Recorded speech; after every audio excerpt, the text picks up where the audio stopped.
Ce n'est pas une nation qui les rassemble, mais un statut, celui de réfugiés.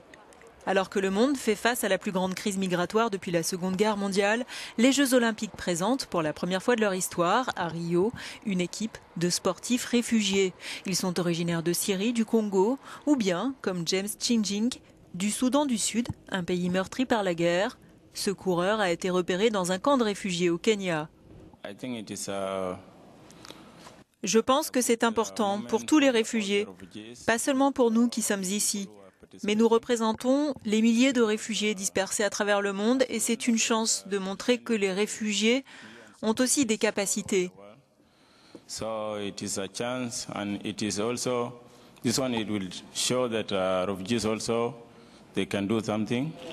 Parmi ces réfugiés, au premier plan, Yousra Mardini, une Syrienne de 18 ans.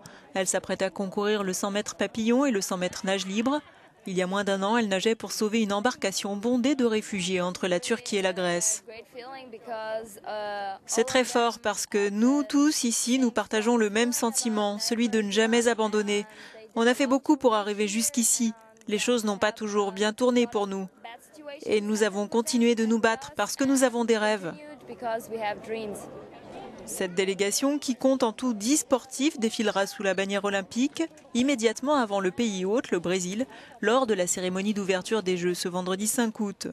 Le fait de défiler sous le drapeau des 5 anneaux entremêlés a déjà été utilisé en 1992 aux Jeux d'été de Barcelone par des athlètes originaires d'ex-URSS, en 2000 à Sydney par 4 athlètes du Timor oriental et puis en 2012 à Londres par 3 athlètes venant des ex-Antilles néerlandaises et par un sportif du Soudan du Sud.